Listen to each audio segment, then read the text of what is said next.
Buenas tardes a todos, a todas y todos. Hoy el motivo que nos reúne es la presentación de la mesa itinerante de la investigación del Colegio Mexiquense sobre el municipio de Villa del Carbón.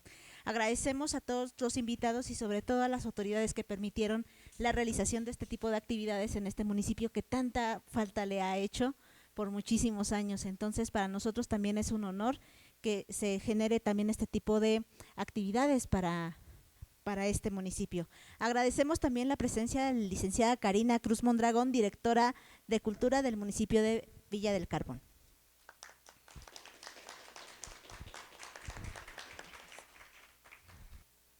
Buenos días a todos los que hoy nos acompañan en esta actividad cultural del municipio de Villa del Carbón.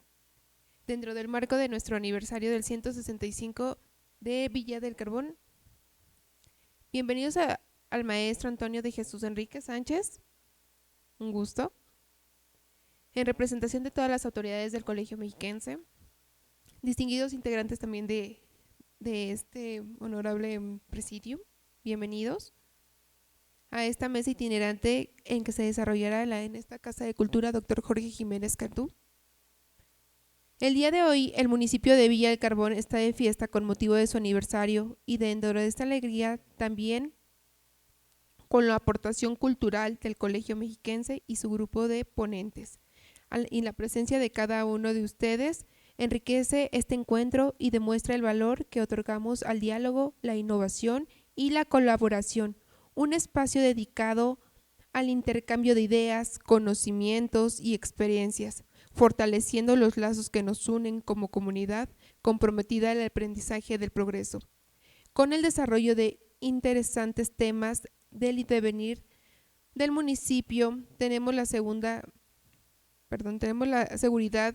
que será en beneficio a la historia y cultura de nuestro bello municipio. En nombre de nuestra presidenta municipal, les damos la bienvenida y un gusto tenerlos aquí. Muchas gracias, buenos días.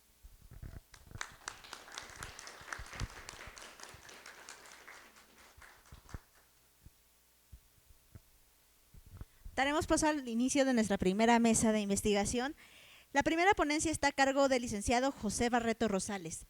Él nació en la Ciudad de México y es licenciado en Derecho por la Universidad Nacional Autónoma de México.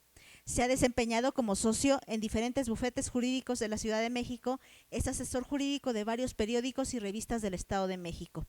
Asimismo, es profesor en Derecho en la Escuela Preparatoria Regional de Villa del Carbón y también estamos muy honrados porque él es uno de los autores justamente de que se haya generado este tipo de experiencias en este municipio.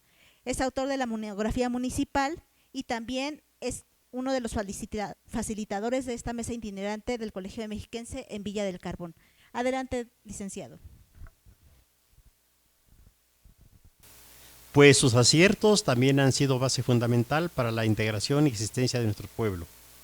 El presente trabajo es un breve recorrido de una parte histórica del origen territorial villacarbonense para concluir con la fundación del municipio.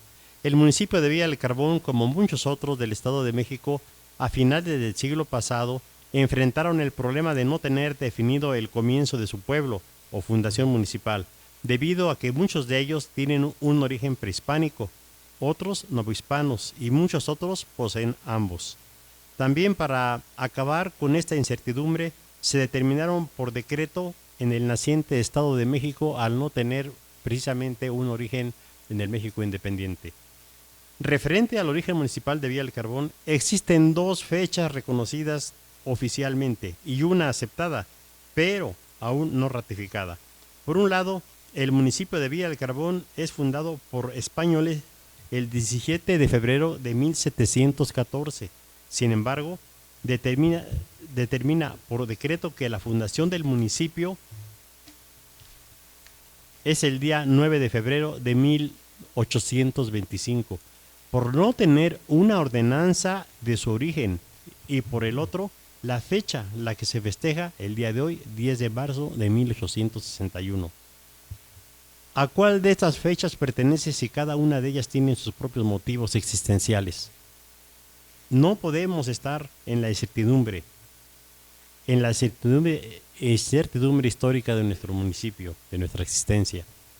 De acuerdo con la tradición española, Cristóbal Colón fue el primero en llegar al continente el 12 de octubre de 1492 a una isla del archipiélago de las Bahamas, pero le llamó el Nuevo Mundo. Sin embargo, Américo Vespucio, cosmógrafo florentino, fue el navegante que hizo varios viajes por estos lugares entre los años 1499 y 1501.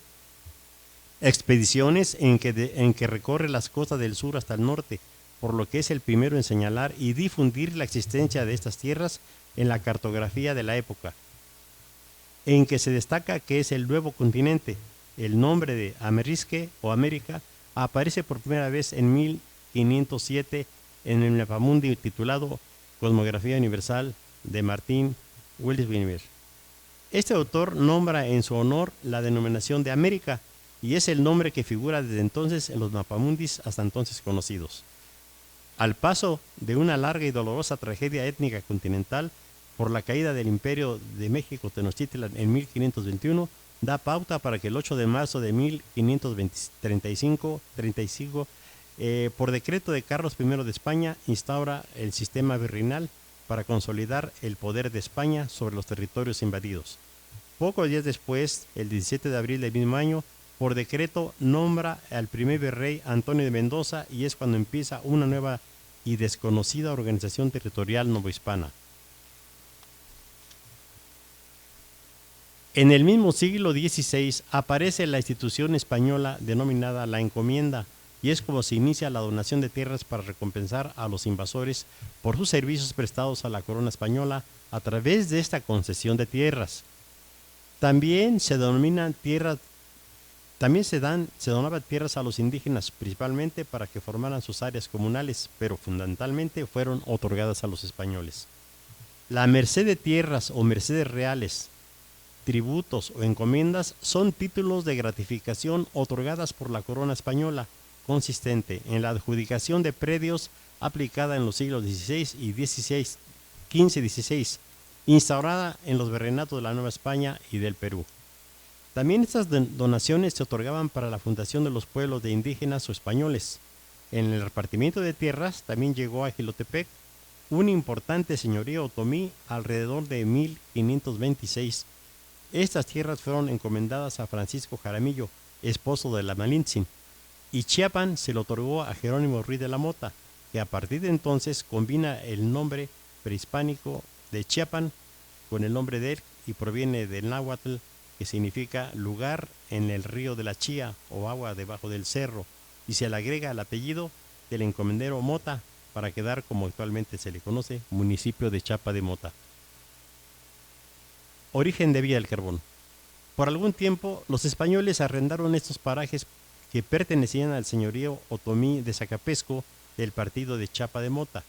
Una vez que disponen de las tierras, los españoles se organizan y es así como don Antonio de la Cueva, en representación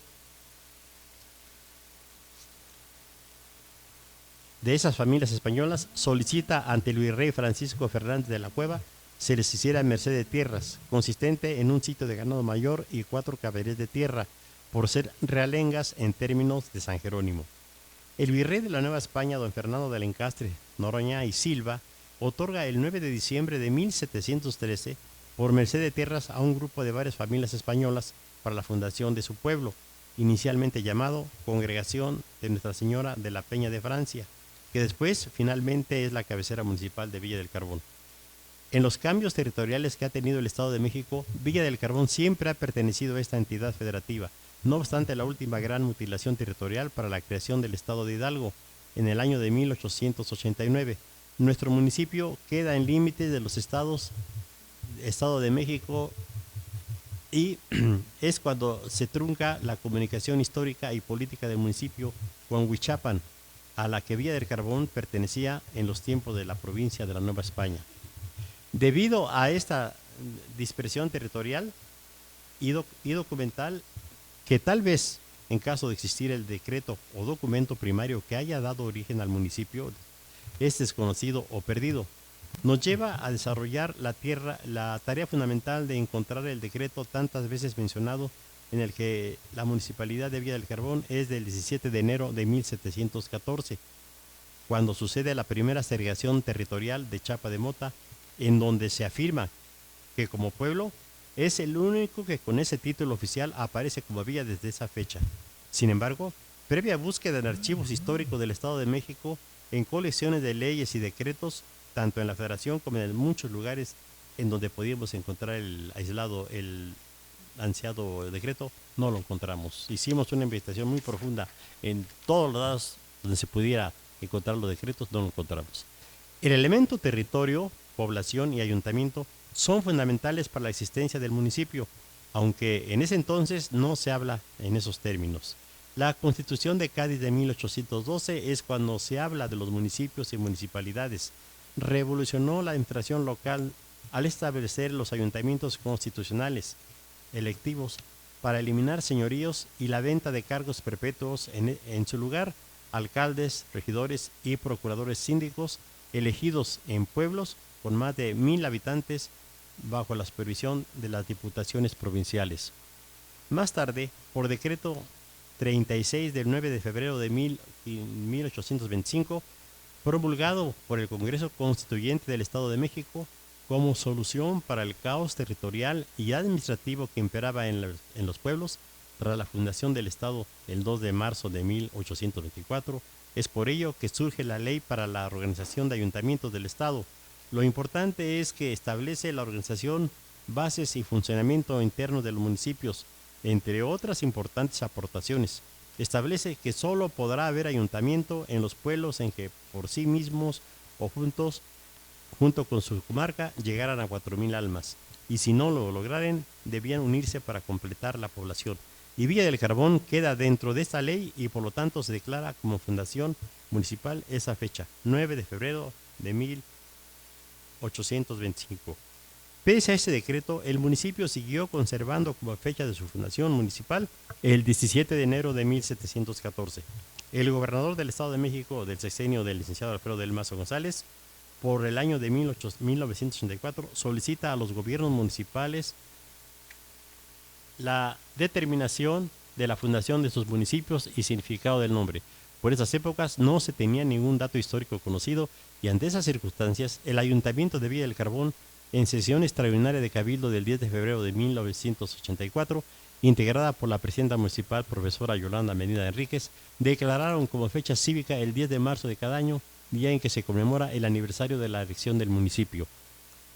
Así se determinó la fecha de la fundación del municipio, sobresaliendo en todas esas datas la primera, que es 17 de enero de 1714. Al reunirse de facto en esa fecha los tres elementos esenciales para la existencia del municipio.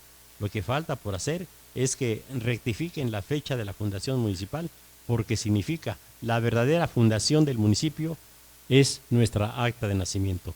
Muchas gracias.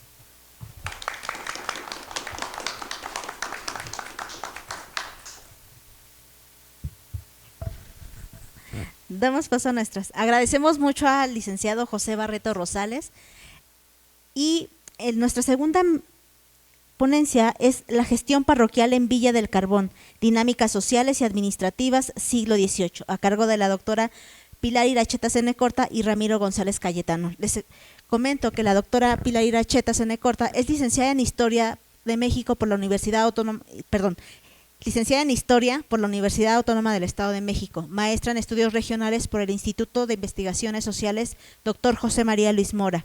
Es doctora también en Historia por la Universidad Autónoma de Zacatecas y profesora investigadora del Colegio Mexiquense desde 1994. Sus principales líneas de investigación son los recursos naturales e historia política y sociocultural del municipio. Asimismo, Ramiro González Cayetano es maestro en Historia por el Colegio Mexiquense y licenciado en Historia por la Universidad Autónoma del Estado de México.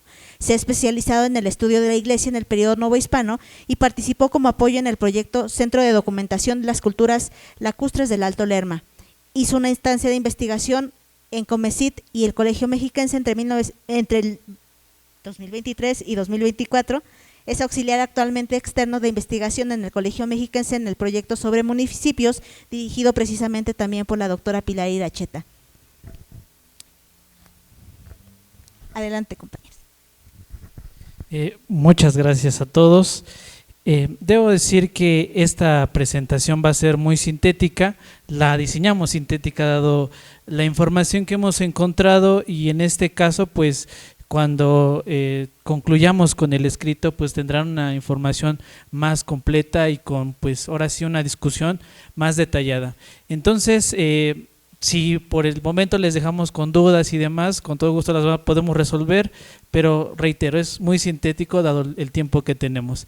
Esta mesa le hemos titulado La gestión parroquial en Villa del Carbón, dinámicas sociales y administrativas en el siglo XVIII. ¿Cuál es el objetivo que hemos planteado? Básicamente se han planteado dos objetivos. En primer lugar, lo que vamos a hacer de manera muy general es ofrecer un análisis general de los antecedentes de la organización parroquial de Villa del Carbón, estableciendo el tipo de administración y sus características. En el segundo aspecto, en la segunda parte, que correrá a cargo justamente de la doctora Pilar, se va a analizar justamente la administración parroquial a partir de una visita que es muy importante, la visita del arzobispo Alonso Núñez de Haro y Peralta, justamente en la segunda mitad del siglo XVIII. Bueno, iniciamos con la primera parte, la administración parroquial, pero para hablar de la administración parroquial hay que también hablar de la administración civil. Entendamos que en el periodo colonial tanto el ámbito civil, temporal, como el religioso están muy de la mano. Es difícil separarlos, pero sí podemos distinguir algunos elementos. Elementos generales de esta administración civil. En primer lugar, bueno, Villa del Carbón, si hablamos del presente hacia el pasado, formaba justamente parte de esa famosa gran provincia de Jilotepec. ¿Sale? Vale, ya nos decía un poquito el cronista de la figura de Jaramillo y posteriormente su descendencia.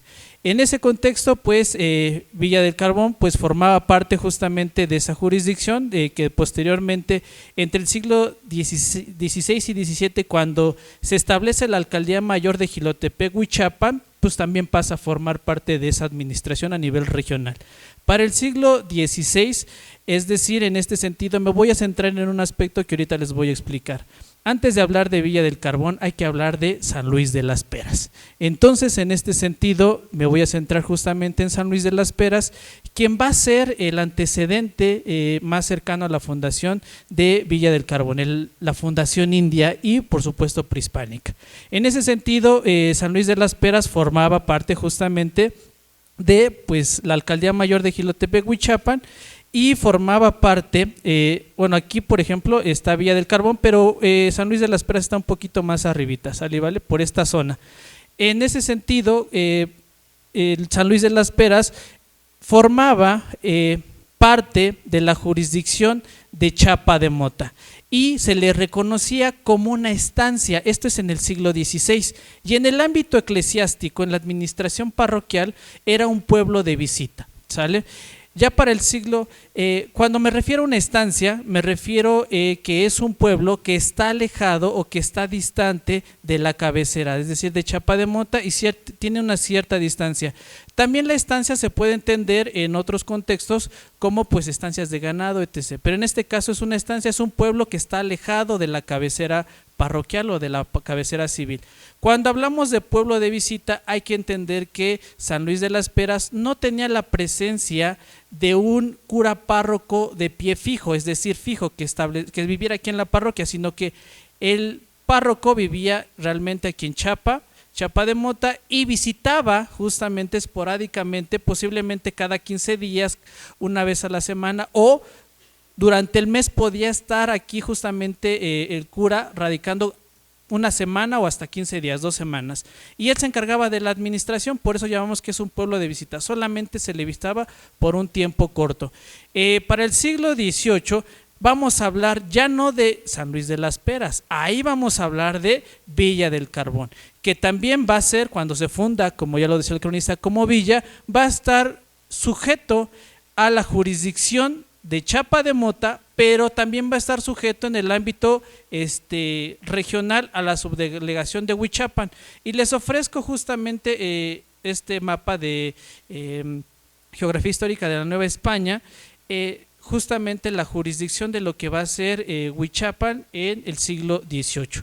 Y en este caso ustedes pueden ver, Huichapan va a ser la cabecera de la subdelegación y vamos a tener una serie de pueblos sujetos, entre ellos Chapa de Mota. Y dentro de Chapa de Mota está Villa del Carbón, o conocido en el siglo XVIII como El Carbón simplemente.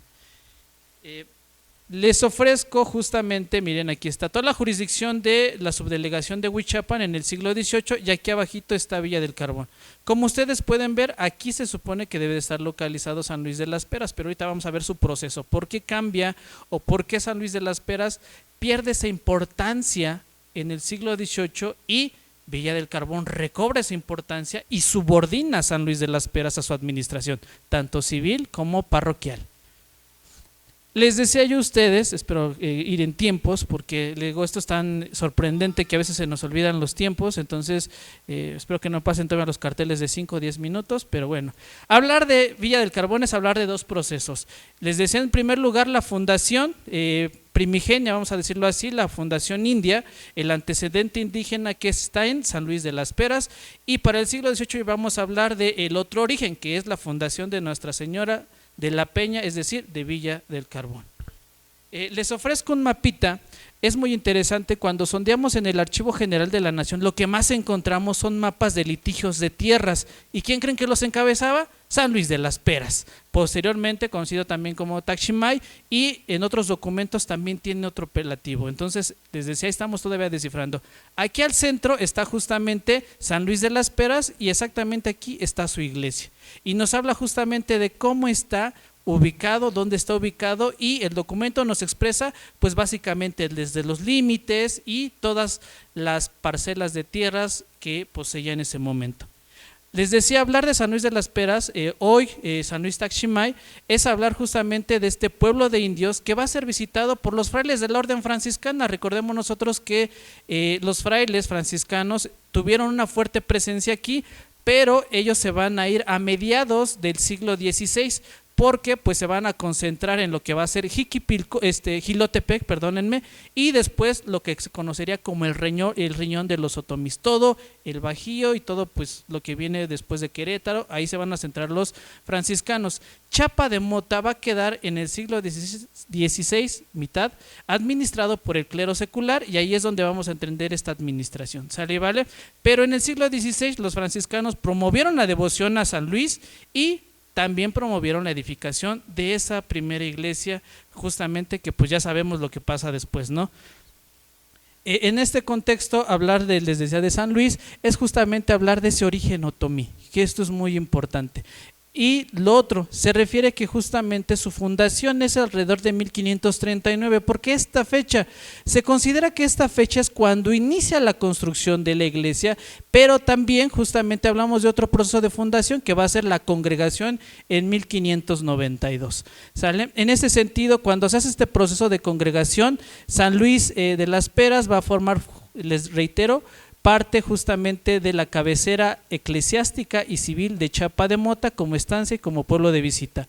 Para 1594 se habla justamente de esta fundación y algo que es muy interesante, San Luis de las Peras y la figura de los caciques. Hablar de San Luis de las Peras es hablar de todos los litigios que entablaron en el siglo XVI, XVII y XVIII por límites territoriales. Y pues no nada más va a ser San Luis de las Peras, hay otro pueblito que de repente se nos olvida que se llama San Jerónimo. Ese también es interesantísimo por básicamente también los caciques que van a estar y los litigios que también van a empezar a afrontar entre el siglo XVI, XVII y reitero XVIII.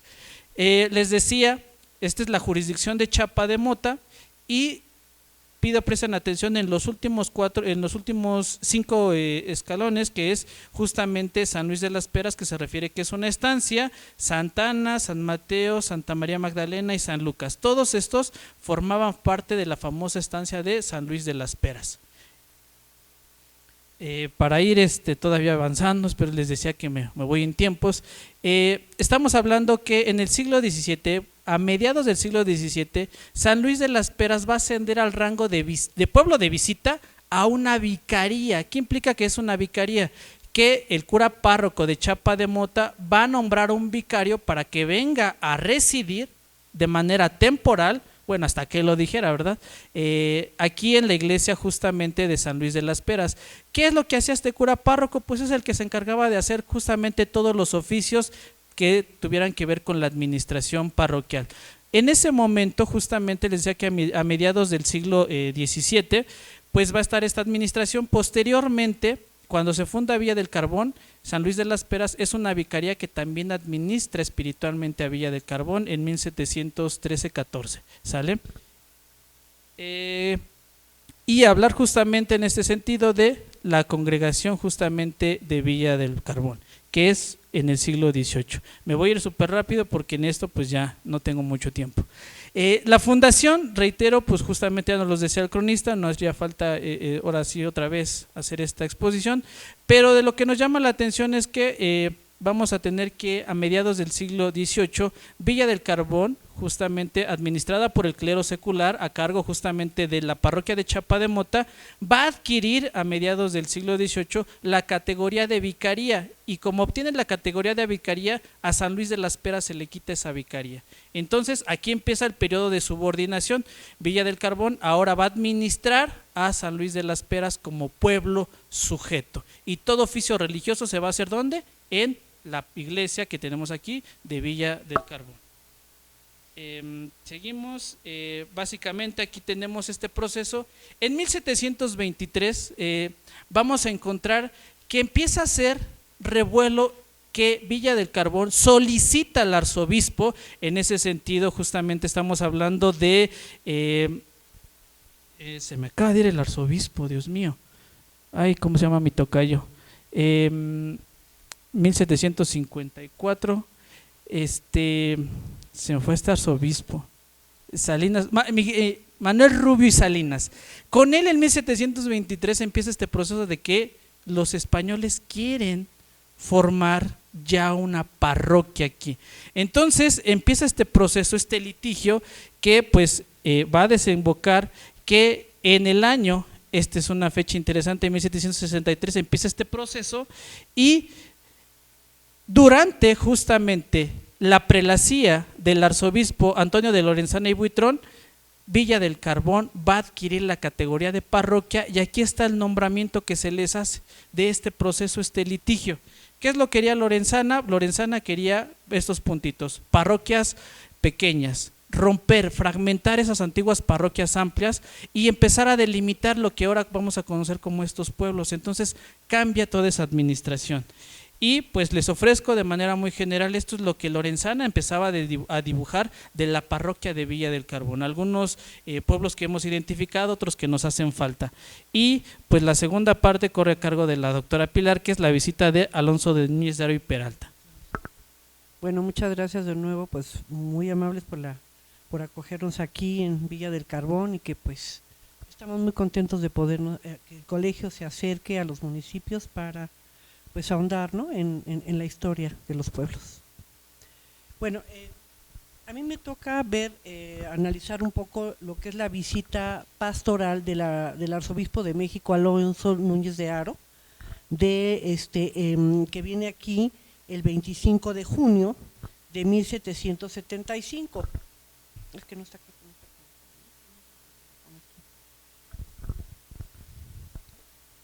A ver, nada más brevemente quiero enfatizar qué significan estas visitas pastorales de los arzobispos.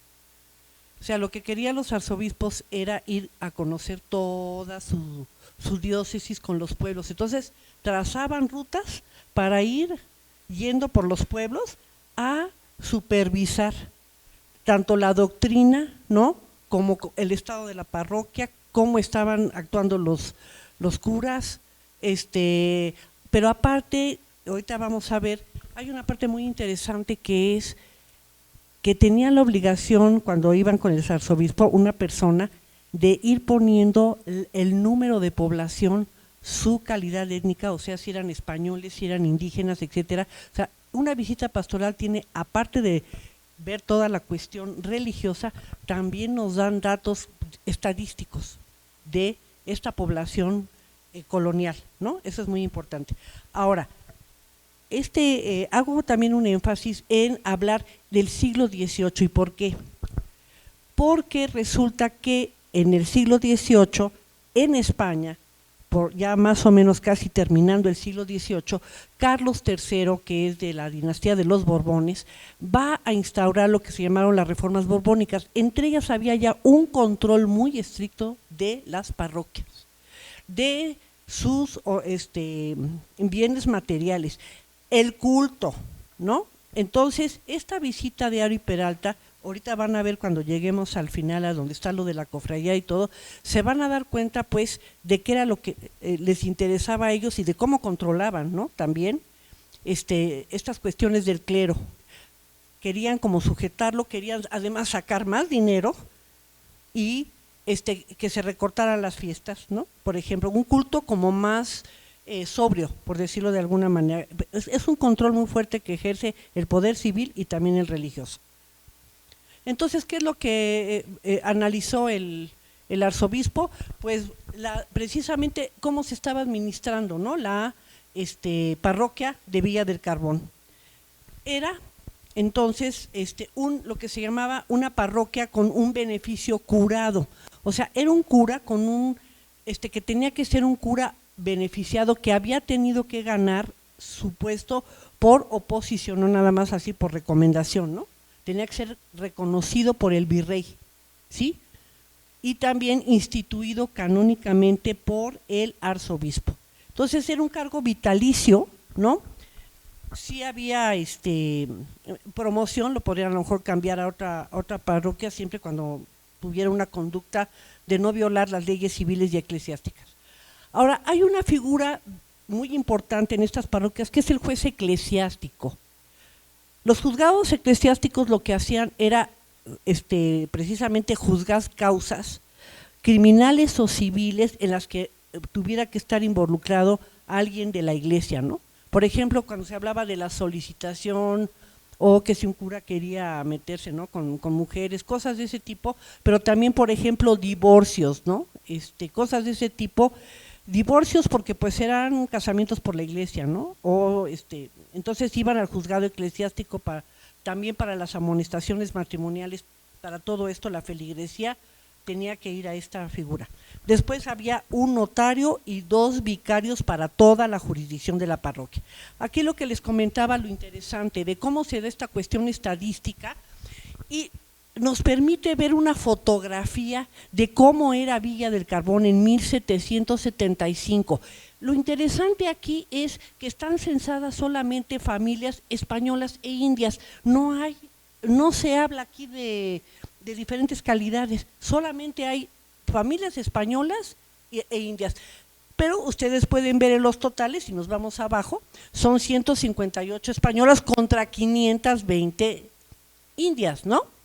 ¿Y dónde residían? Bueno, aquí lo tienen ustedes en la cabecera, ¿no? Por ejemplo, allí estaban pues 64 contra todo el número de familias indias que estaban distribuidas. En la cabecera solamente había 20, pero en todos los pueblos, fíjense en esto, en pueblos estaba la mayoría de las familias indias, pero nos vamos a los ranchos y los rancheros eran más bien, se dice aquí que españoles, ¿no? Españoles. Entonces, vean los lugares de residencia, ¿no? Los vamos a ver ahorita en los pasteles. Aquí tienen, bueno, en general hay 77% de población india y 23% española. Ahora, pero ¿cómo estaba distribuida, no? Entonces aquí tienen la cabecera, como dijimos, están 40% de los españoles, ¿no? En los pueblos sujetos solamente hay un 38% de españoles. Perdón, 26, discúlpeme. En los ranchos 25 y en las haciendas solamente 5, ¿ok? En cuanto a la población india, ¿no? Los pueblos sujetos, familias indias hay 325, que son el 74, forman el 74%, ¿no? Después en los ranchos, esas familias 325 están en los pueblos sujetos. En los ranchos hay 78, solamente un 18%, en la cabecera nada más 20% de población indígena, 4% representaban, y en las haciendas solamente también eran 19 y eran 4%. Entonces también es lo que presenta la visita. Esto es en cuanto a la población, ¿sí? Después vamos entonces, ahora sí, a la visita que hizo el obispo a la cofradía de Nuestra Señora de la Peña de Francia, que fue una cofradía fundada primero en la antigua cabecera que fue Chapa de Mota. Cuando se funda la Villa del Carbón, de alguna manera ¿cómo se llama? La fundación de la villa es una extensión de la cofradía de Nuestra Señora de Francia que estaba en Chapa de Mota. A mediados del siglo XVIII la cofradía ya tenía un reconocimiento y autoridad ordinaria para establecerse en la iglesia parroquial de Villa del Carbón. Ahora bien, esto es muy importante, lo que nosotros deducimos de la importancia de esta cofradía es que les dio como una identidad a los españoles para luego fundar esa villa. Porque luego, como explicó Ramiro, viene la parroquia y en ella está la cofradía. Entonces, el poder del pueblo es civil, pero también cuando ya le dieron el rango de parroquia, ya son pueblos de mucha importancia, ¿no? Y bueno, esta cofradía viene el obispo y ve que se creen una nueva constitución. La constitución es cómo se rige la cofradía, quiénes son las personas que tienen que estar ahí, cómo se rigen los dineros, todo esto. Tienen que celebrar cabildos, o sea, reuniones para elegir a mayordomos. El mayordomo es el que administra y los oficiales son los que ayudan en las fiestas, ¿no? Durante la visita pastoral de Aroy Peralta, permitió que los cofrades pudieran ser personas de ambos sexos, porque antes nada más eran hombres, aquí ya se permitió mujeres. Y bueno, que ya podían entrar todo tipo de calidades étnicas, es decir, no solo españoles, ya podían estar allí mestizos, indígenas, todos. Y checó también la administración de las cuentas de la cofradía. El mayordomo tenía que entregar un inventario de bienes y un memorial de ingresos de lo que se había gastado, lo que había ingresado y lo que se había gastado. Tener 3 personas, el juez eclesiástico, el rector y mayordomo, el arca donde se guardaba el dinerito, cada quien tenía su llavecita, ¿no? Y aquí viene lo que les comenté al principio. ¿Qué es lo que quieren los Borbones? Como les dije, más control, más ingresos, pero un culto mucho más sobrio. ¿Cómo? Nada de gastos superfluos. Nada de fuegos artificiales, ni flores, nada de comprar saumerios, bebidas, chocolates. Ahí sí el arzobispo se vio muy mal, sinceramente, hasta chocolates, ¿no?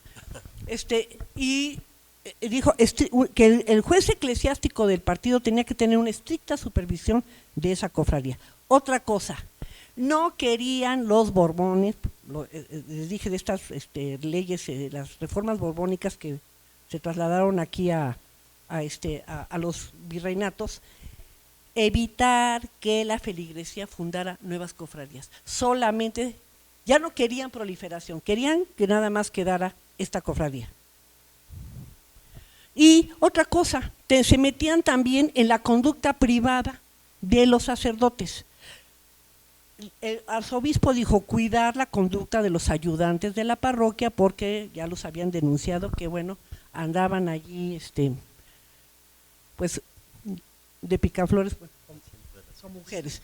Y otra cosa muy importante que interesa mucho, establecer escuelas de lengua castellana. O sea, querían de alguna manera integrar a la población indígena, ¿no? Digamos, ¿cómo explicarlo? Lo que le llamaban ellos la civilización a través del castellano. Y ya desde el siglo XVIII están estas escuelas. Bueno, Pues quisimos darle este panorama, destacamos nada más 3 puntos, es que San Luis de las Peras figura como cabecera india, pero una vez que Villa del Carbón se erige como cabecera española, queda sujeto San Luis de las Peras, y que el factor religioso fue fundamental en este proceso, ¿no? A través de la devoción de esta cofradía de la Virgen de la Peña.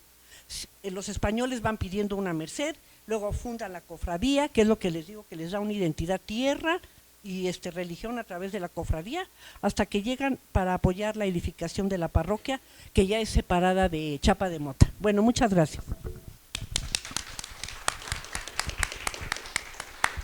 Agradecemos a nuestros ponentes, no sin antes comentar que es muy difícil ser moderadora de esta mesa porque se están soltando un montón de datos que creo que nos complementaríamos todos desde la ponencia del licenciado Barreto, y ya con esto digo, ya da más forma cuando estamos partiendo de prácticamente de cero en este tipo de investigaciones. Entonces propongo al Colegio Mexiquense que nos dé 1 hora de conferencia.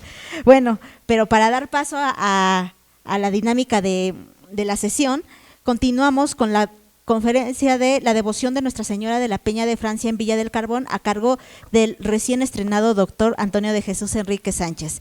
El doctor Antonio de Jesús es doctor y maestro en Historia por el Colegio de Michoacán, maestro en Historia por la Universidad Iberoamericana y licenciado en Historia por la Universidad Autónoma del Estado de México.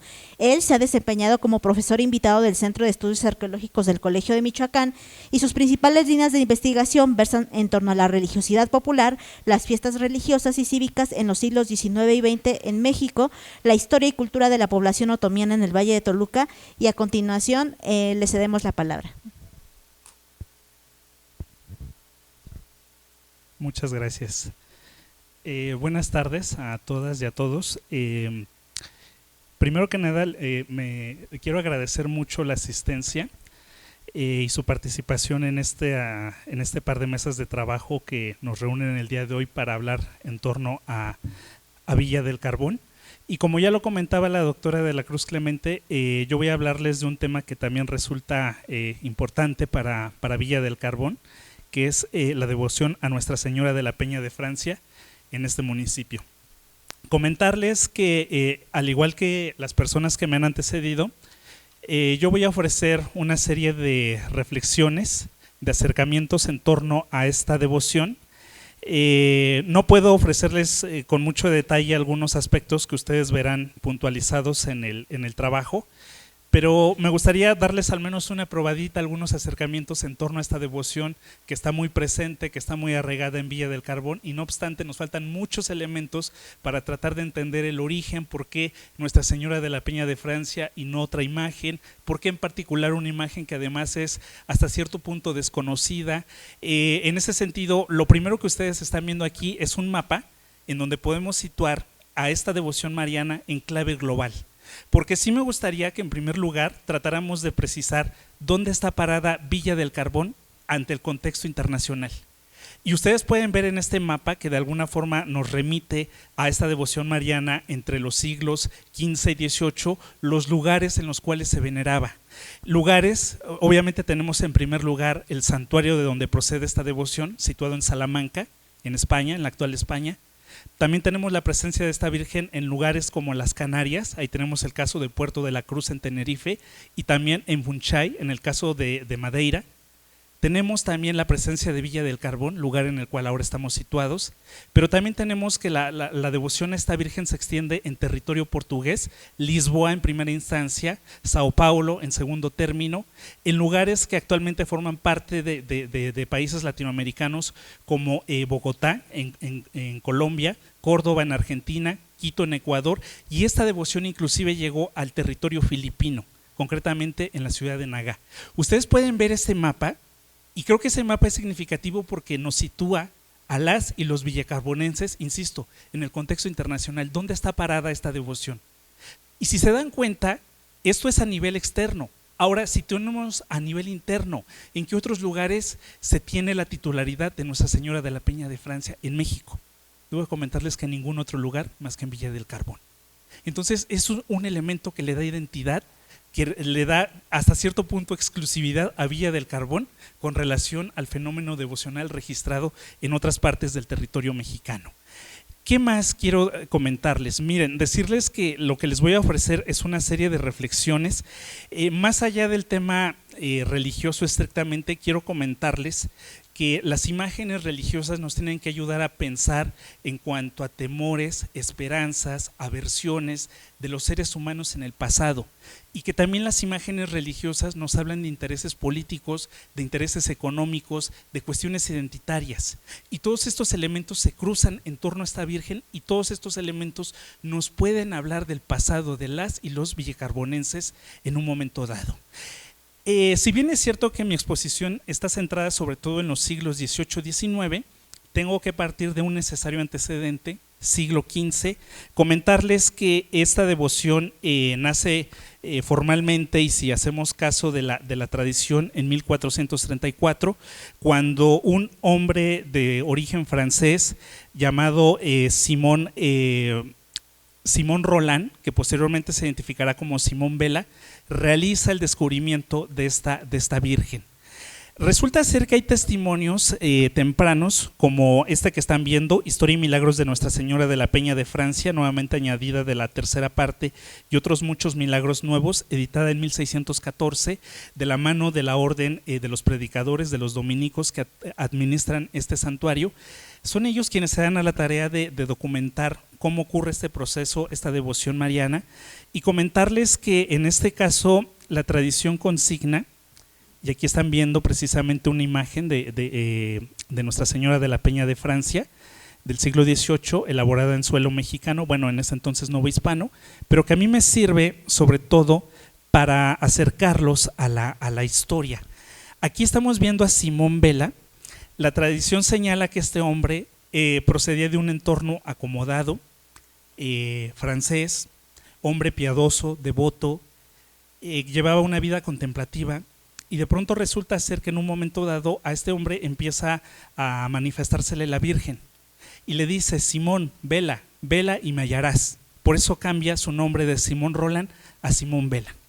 Y vemos que la Virgen le encomienda que busque un lugar denominado la Peña de Francia, porque ahí la va a encontrar. Y Simón Vela, de origen francés, inicialmente piensa, bueno, esta peña está en Francia, ¿no? Y por un lapso de 5 años empieza a recorrer el territorio francés buscando esa referencia, no la encuentra, pero la Virgen continuamente se le manifiesta. Un buen día decide emprender la marcha hacia Salamanca, donde reside un par de años, y ojo con lo que les voy a decir, porque va a conectar mucho con Villa del Carbón este dato. Estando un día en el mercado de Salamanca, se encuentra con un par de hombres que están riñendo entre sí, y en medio de esa riña que mantienen ambos hombres, uno de ellos alude al nombre de la Peña de Francia. Simón Vela quiere saber dónde está, porque obviamente está buscando este lugar. En eso se desata una lluvia, tienen que irse a refugiar. Simón Vela acude a la iglesia de Salamanca, y ahí encuentra a una mujer y a un carbonero discutiendo. La mujer le pregunta dónde consigue el carbón, si el carbón es de buena calidad. El carbonero le dice que sí es de buena calidad, que recién lo ha elaborado en la Peña de Francia. Nuevamente sale el nombre. Entonces él discute con el carbonero, o mejor dicho, le pregunta dónde está el sitio. El carbonero duda porque no sabe con qué intención quiere ir a ese lugar, no le da información, pero Vela decide seguirlo a escondidas hasta llegar al lugar. La Peña de Francia está en Salamanca, en territorio hispano. Y debo de comentarles que este detalle de que esté un carbonero presente en la historia nos explica mucho por qué se eligió a Nuestra Señora de la Peña de Francia como patrona de un lugar que diversas fuentes reportan como un espacio rico en maderas, en la cual la población se dedicaba al corte de la leña y también a la fabricación del carbón. ¿Se dan cuenta entonces por qué tenemos a esta imagen en este territorio? ¿No? La Virgen, si acudimos al relato, se le atribuyeron diversos milagros. Por ejemplo, libra a personas endemoniados, resucita a niños muertos, libera a personas que están inmersos en problemas con ladrones, a personas que están en territorio moro y que solicitan su protección, a infantes que han caído de una torre, como en el caso de esta niña, o a personas que han sido condenadas injustamente. Todos estos milagros están documentados, se les reconocen a esta imagen, y estamos llegando a la Virgen que nos interesa, Nuestra Señora de la Peña de Francia. Comentarles, y seguramente muchos de ustedes lo saben, es una imagen de pequeño formato, de pequeña dimensión, caracterizada precisamente por este color negruzco, portando un niño que también ostenta este color negruzco, con una media luna a los pies. Comentarles que esta imagen se sostiene en una peana, y ustedes pueden darse cuenta que el color pues es significativo. ¿Por qué una virgen de color? ¿Por qué una virgen negra? ¿No? Y esto también nos debe de mover a la reflexión.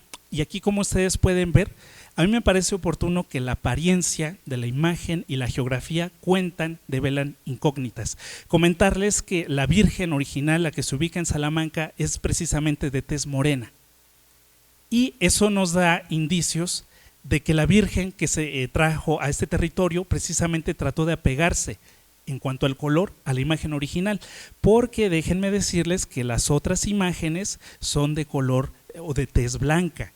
No sabemos bien a bien el por qué estas diferencias, pero hay unas imágenes que son de tez morena y hay otras que son de tez blanca, como las que se ubican en Canarias o como la que se ubica en Filipinas. Pero esto, insisto, nos debe de llamar la atención. Quien haya traído esta imagen evidentemente se apegó o trató de apegarse al modelo original que se ubica en Salamanca, ¿no? También comentarles que la geografía que ya les he comentado, o al menos el dato que me interesaba comentarles, nos devela por qué esta Virgen está situada en este territorio. Diversas fuentes estadísticas, sobre todo del 19, ya nos retratan a un Villa del Carbón dedicada a la economía maderera, al corte de leñas, a la producción del carbón. Inclusive nos devela que la gente ya se ocupa en el curtido de pieles, y eso nos da algunas luces para entender que es una actividad que subsiste hasta el día de hoy. Aquí les he compartido un mapa que he tomado precisamente del trabajo del licenciado Barreto, sobre todo para situarnos en torno a la orografía del actual municipio. Pueden darse cuenta que es un territorio pues sumamente accidentado, rico en recursos madereros, y ese espacio nos está develando por qué la Virgen y por qué en otra imagen. Y al ser una economía vinculada en torno al carbón, evidentemente no sabemos quién trajo esta imagen, no sabemos el momento exacto en el que se introduce esa imagen, pero su historia nos está develando que quien haya introducido esta imagen tuvo mucho cuidado en revisar la geografía de Nuestra Señora de la Peña de Francia, prestó mucha atención a que su historia está vinculada al menos a un carbonero, y ese detalle fue puntual para decir, ella debe de ser la patrona de este lugar, ¿no? Ahora, debo de comentarles que este asunto también me ha conducido a poner mucha atención a las representaciones, a los relatos que se engarzan, que se cuentan en torno a esta imagen. Y aquí, por ejemplo, es muy significativo, creo que la población conoce muy bien esta historia. Se señala que cuando se trae esta imagen, se alcanza a percatar de las necesidades, de los problemas de la población dedicada al carbón, y ella de pronto se siente identificada con esta población, y ella, en un intento de quedarse en este espacio, decide teñirse la cara de carbón. Por eso dicen es de ese color. Más allá de que pudiéramos decir es que es una invención, es que es un relato falso, quiero que nos quedemos con que es sobre todo un relato que busca explicar el origen de esta imagen, y eso hace particularmente valioso este tipo de información. Y al final de cuentas, pues es un relato que no está del todo extraviado, porque si bien es cierto que aquí se dice que la Virgen prácticamente se impregnó de carbón la cara y también lo hizo con el niño Jesús, en realidad el dato no está del todo errado, por lo que les he comentado. Si prestamos atención a la geografía, a la historia de la Virgen, nos está dando la pauta de que al menos ahí hay un carbonero, y eso conecta con el entorno de Villa del Carbón. Comentarles, hay por supuesto murales que han hecho el esfuerzo de sintetizar la historia, los pasajes representativos de Villa del Carbón. Aquí, por ejemplo, vemos una especie de representación idealizada del pasado prehispánico de Villa del Carbón, habitado por otomíes, y vemos cómo de pronto la evangelización y el impacto que tiene la introducción del cristianismo, precisamente con este detalle que da cuenta de la introducción de la Virgen. Pero debo de comentarles un aspecto. Este proceso, y por las mesas que me han antecedido, se darán cuenta que nos estamos situando sobre todo en procesos de los siglos XVII-XVIII, no del XVI. En ese sentido, entonces, esta representación, que por supuesto se valora mucho el esfuerzo, pero debo de comentarles que sobre todo nos está situando en el siglo XVI con esta indumentaria de los soldados. Entonces hay una inexactitud. Con esto no estoy diciendo que ahora mismo tengamos que acudir a Palacio Municipal y destruir esos murales porque son inexactos, ¿no? Porque más allá de eso, debo de comentarles que a mí me gustaron mucho esos murales. La gente pasaba y seguramente a mí me veía de manera extraña, pero yo estaba disfrutando viendo esos murales. Más allá de la inexactitud, creo que hay que valorar el esfuerzo estético, comentarles que en su momento es un esfuerzo por tratar de explicar ese pasado. Hoy tenemos más elementos para decir que hay algunas inconsistencias. Los frailes del siglo XVI estarían muy orgullosos de saber que todo el esfuerzo retórico por pintar la evangelización del siglo XVI como el gran hito religioso, pues bueno, vean, inevitablemente siempre que hablamos de temas religiosos nos quedamos en el XVI, como si en el siglo XVII, en el XVIII, XIX, XX no hubiera pasado nada, ¿no? Pero bueno, ese es un comentario al margen. Aquí tenemos otro testimonio visual, una pintura que corresponde, pues digamos, a la época contemporánea.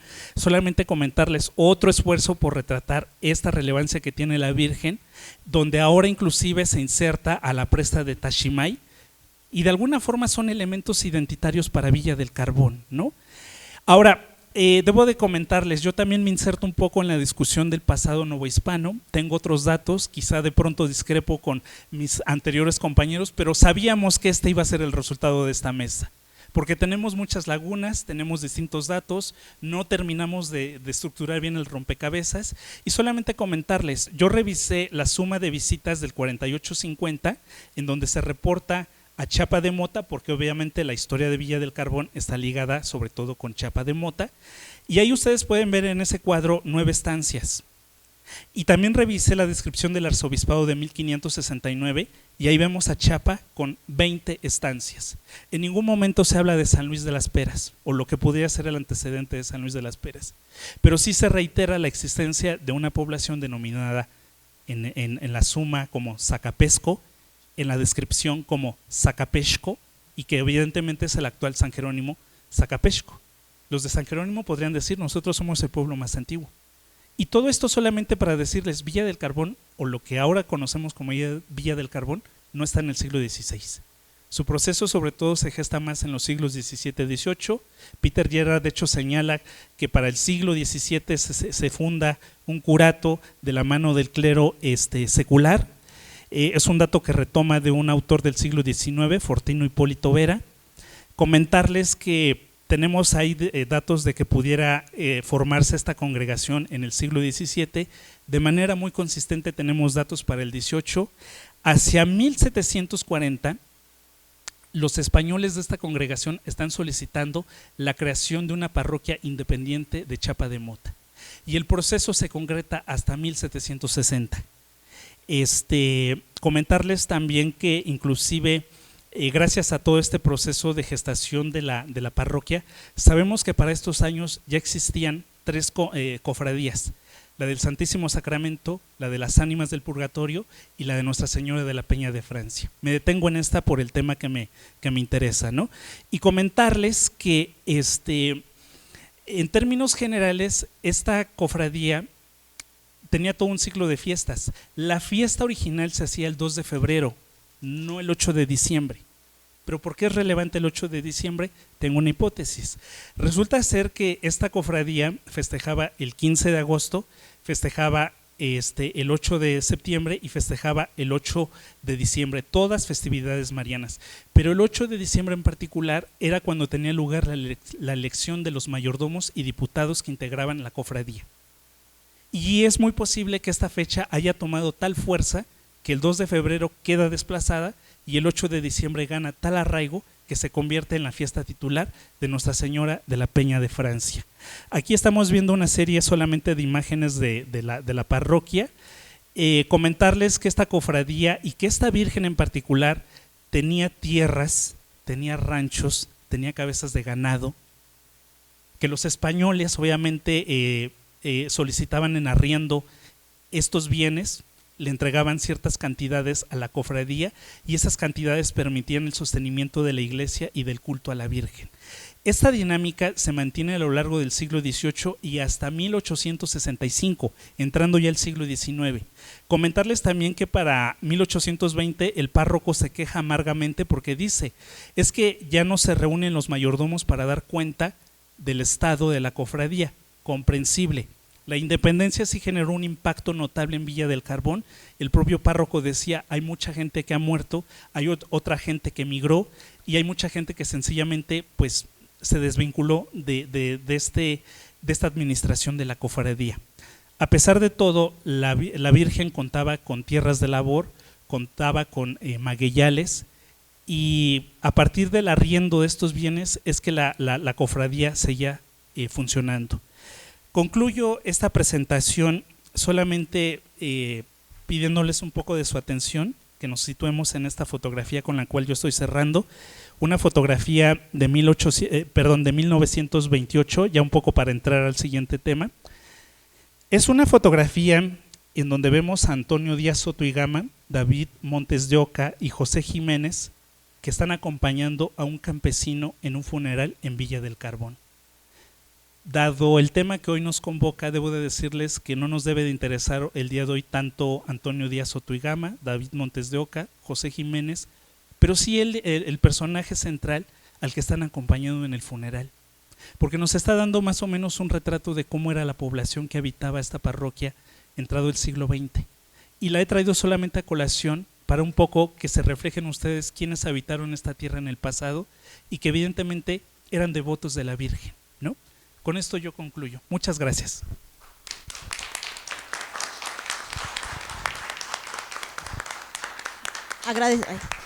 Agradecemos al doctor Antonio de Jesús y espero esto no se convierta en una batalla campal entre datos, porque creo que es importante que todos estamos cruzando un montón de fechas que todos encontramos, pero también otra de las cosas que hay que hacer reflexionar es que más allá de únicamente centrar esta cuestión de la devoción de la Virgen de la Peña en la actividad económica de Villa del Carbón, el propio vocablo de Tashimay nos habla de peñas.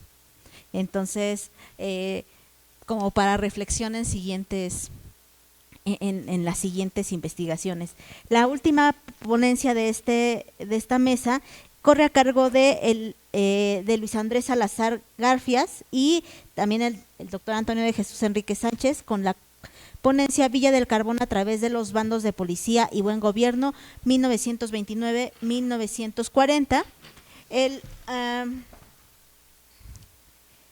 Antonio de Jesús ya lo presenté, pero Luis Andrés Salazar Garfias es egresado de la licenciatura en Historia por la Universidad Autónoma del Estado de México. Sus líneas de investigación se centran en los estudios demográficos de la mortalidad, enfermedades en México durante las primeras décadas del siglo XX.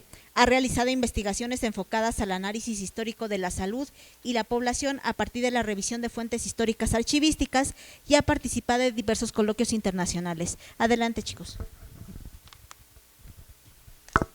Muchas gracias, buenos días, buenas tardes ya. Les agradecemos la posibilidad que nos brindaron para poder estar en esta mesa.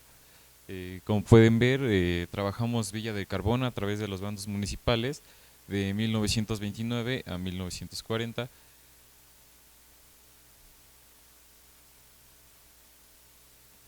Este trabajo lo dividimos en 6 apartados. Voy a ser muy sintético por cuestión de tiempo.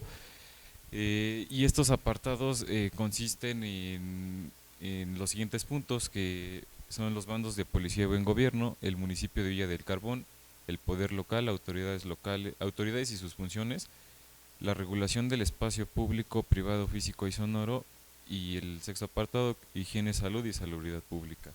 Este es un bando municipal, como lo pueden observar, se divide en artículos, y hasta 1938 se empiezan a dividir por capítulos. Todas las poblaciones en conjunto del Estado de México son en general regidas por bandos municipales. Es por eso que en la mayor parte de los municipios los bandos son muy similares, si no es que iguales. Entonces podemos considerar que todos estos bandos se rigen por un medio que son las leyes estatales, la Constitución, y más adelante les mostraré una jerarquía de cómo es que se constituyen y en dónde se encuentran los bandos municipales.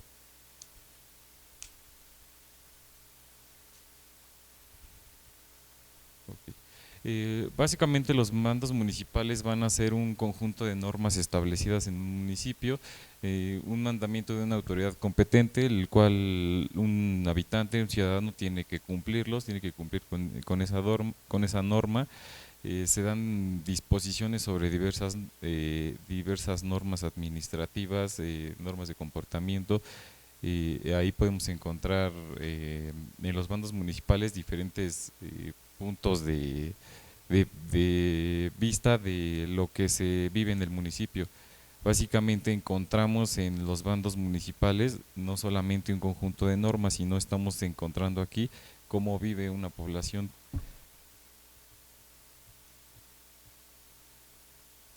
La función de estos bandos municipales en Villa del Carbón va a ser ya una producción de derecho de alcance local, una mejor organización social, un uso de sus recursos naturales, cómo administrar sus recursos, la prohibición de conductas, y una administración económica y salubridad de higiene.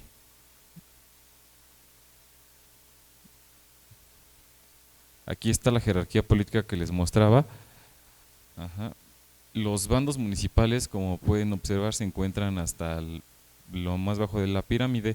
Ajá, y estas son normas específicas. A partir de la Constitución de 1917, la Constitución otorgaba al municipio, en el artículo 144, la facultad de poder gobernar su propio territorio, poder administrar su propio territorio. Ajá, siempre y cuando se rijan por las leyes administrativas que vienen del Estado de México. Ajá. Posteriormente, el municipio va a ser encargado de regular sus propias normas y van a surgir los bandos municipales con normas específicas correspondientes a su territorio. Es decir, que este conjunto de normas va a funcionar dependiendo cada municipio. Son muy comunes los bandos en diferentes municipios por las leyes administrativas que vienen desde el Estado. Para 1929 hasta el 1934 se encuentran 4 pueblos, que es San Luis de las Peras, San Martín Cachihuapan y Pueblo Nuevo. A partir de 1935, tras la inundación de San Luis para ampliar la presa y crear la presa de Taximay, deja de existir San Luis y entonces ya no lo vas a localizar en los bandos municipales. Está formado, los bandos municipales se rigen por ciertos espacios. En los bandos del 1929 hasta el 40 está formado por 4 manzanas, que son diversos pueblos, un barrio que es el Llano de San Jerónimo, 2 haciendas, que es Santa Catarina y San José de Taximay, y hasta los bandos del 35 son 4 ranchos, Las Ánimas, San Lucas, Bocanegra y El Magueyal.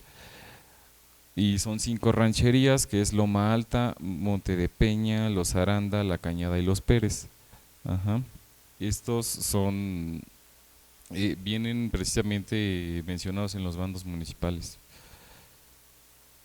El poder de las autoridades locales y sus funciones. Básicamente las autoridades comenzaron a tener una relación, es una relación de autoridad local y población. Las manzanas que tenían mayor número de población tienen jefes de policía, ¿no?, para los bandos municipales, y en los pueblos que son regidos por comisarios y 2 suplentes. Ajá. Estos bandos establecen funciones a desempeñar, que es informar sobre novedades ocurridas, conservar el orden, evitar escándalos, decretos, órdenes, permisos de establecimientos, pago de impuestos, regulación de los establecimientos, qué se puede hacer, qué no, apoyo a los menores para ir a la escuela. Esas van a ser las funciones de las autoridades locales. Posteriormente van a ir cambiando y van a ir surgiendo nuevas autoridades desempeñadas a cargos en particular. Ajá.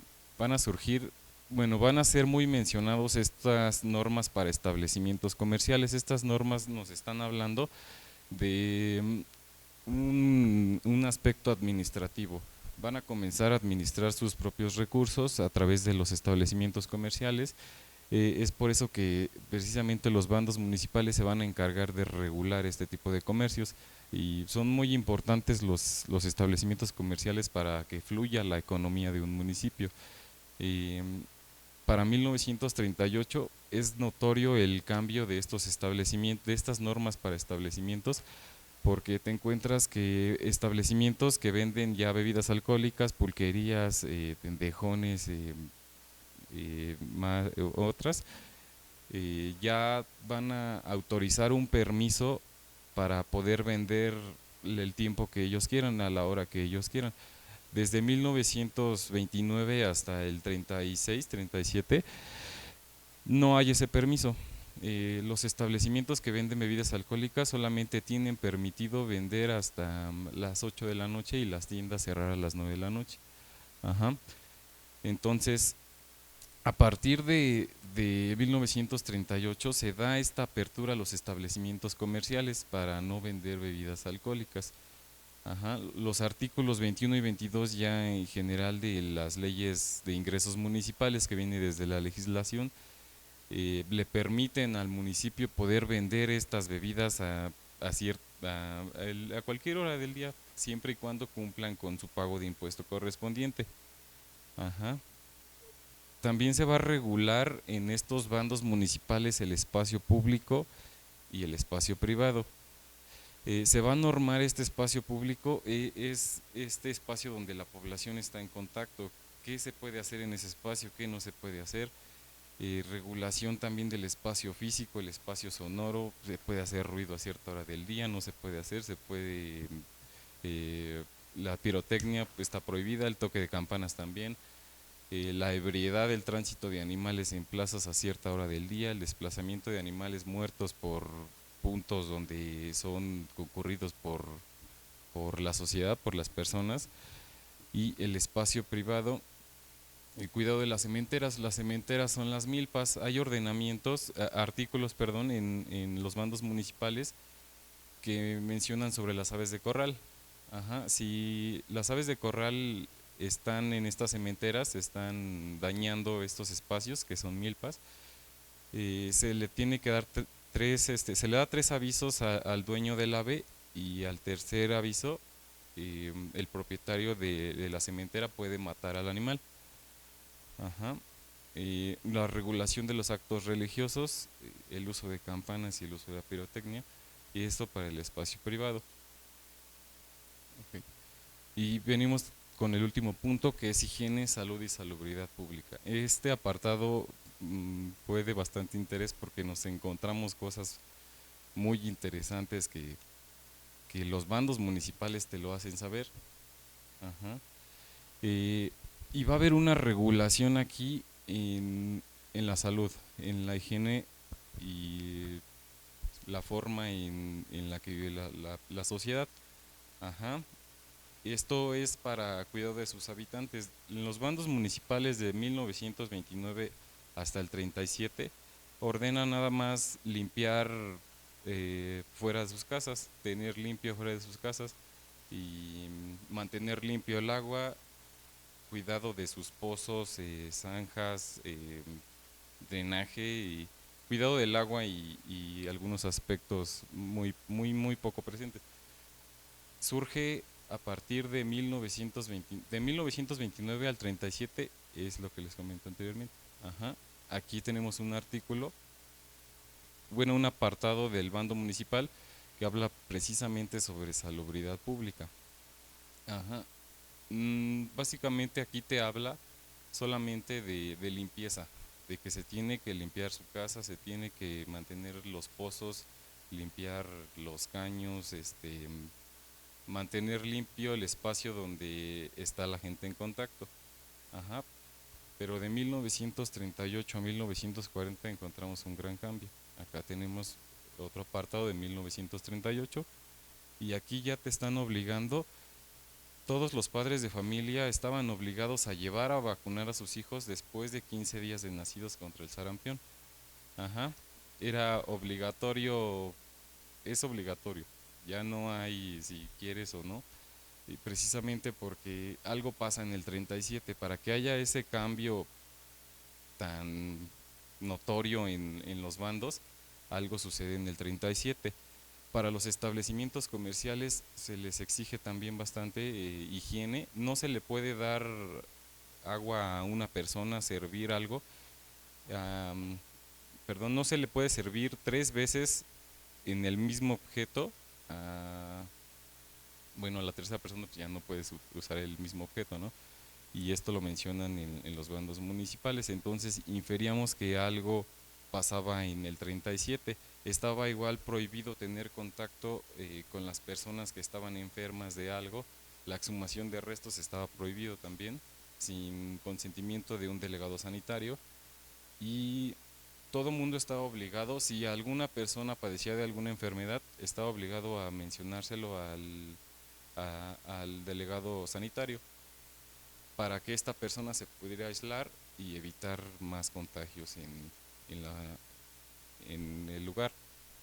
Ajá. Entonces inferíamos que algo pasaba en el 37 y efectivamente algo pasa en 1937. Aquí tenemos el conteo de enfermedades que viene desde 1898 hasta 1940 y observemos el punto que es justo en el 37. Ajá. Está en subida la cuestión de las enfermedades, hay un pico aquí de enfermedades y precisamente por eso se están regulando estas conductas sanitarias, esta obligación sanitaria, ajá, en los diferentes municipios, no nada más en Villa del Carbón. Ajá, aquí tenemos otro porcentaje para viruela. Aquí no es muy alto el contagio, las muertes por viruela, pero en el caso del sarampión vemos que va subiendo, ajá, y es por eso que se tienen que regular con estas normas que vienen establecidas en las bandas municipales. Y tenemos otro porcentaje que es por neumonía, y estas son muy comunes encontrártelas en actas de defunción, y veamos en el 37 está en el punto más alto la neumonía, las enfermedades infecciosas de pulmonares, entonces esto fue conforme al análisis de los bandos municipales. Te encuentras datos como estos que tienes que considerar. ¿Por qué el cambio considerable de esta normativa si en el 37 el bando permanecía completamente intacto? ¿Por qué hacen un cambio completo para el 38? Y aquí tenemos una de las respuestas, que es precisamente porque algo sucede en los municipios, ¿no? Les agradezco mucho su atención y sería todo.